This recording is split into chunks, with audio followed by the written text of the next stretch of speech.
Welcome back to the Boss Mode walkthrough series. This is Chapter 7, Elite Vanguard Boss Mode. The Boss Mode mechanic, no warrior heroes allowed.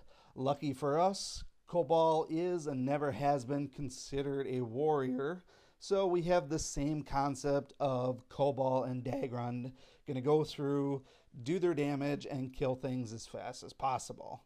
So as far as champion and boss mode goes, Chapter 7 Part 1 is actually very easy to get through if you've ruined up your Cobalt.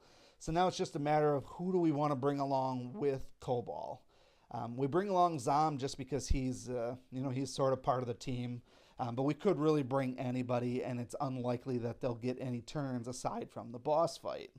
So I chose to bring along Zom just because I like him, and then because I've been using Shade more and more, he's always fun to use as well. Plus, Shade is a fast hero, and we all know what his first skill is. We saw it from the champion run. Shade is going to amplify dark damage. So if there's anything that I like with Cobalt, it's certainly amplified damage. So the primary game plan on the boss fight is obviously to use Shade to amplify damage, and then use Cobalt to clean up, and then we'll see what's left when it comes to Dagrun's turn.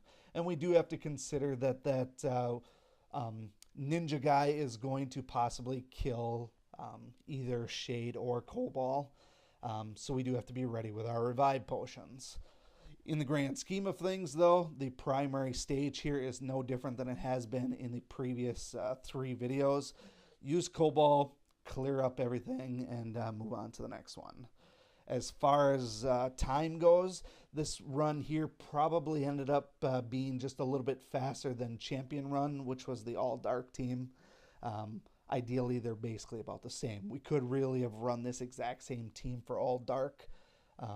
It didn't really make too much of a difference, though. As long as you have a plan for the boss room, it doesn't really matter which heroes you bring.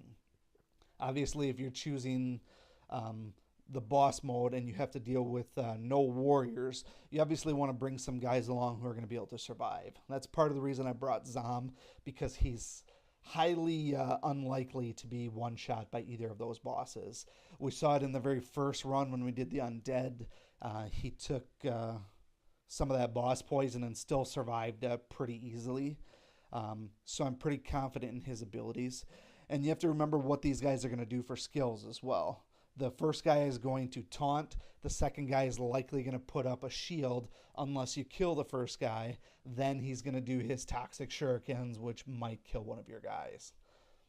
So I chose to actually use my move with Shade on the ninja guy because I'm hoping that he'll actually die from these first couple of attacks. Because we're using our friend hero, there's very little to worry about with this one here.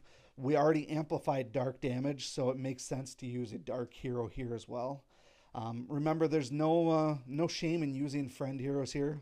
The whole point of this is to get through them so we don't have to do them again. So we know that Kozar is going to whip out some serious damage on these guys. This room isn't going to pose any threat at all. So at this point here, he didn't kill the tank. That's not really a problem. Cobalt is going to do some pretty heavy damage, and there he goes. So that is going to conclude this video. It is also going to wrap up the first half of Chapter 7, the Elite Vanguard series. We will see you next time for the Deserted Farmlands. Thanks for watching, and stop by again.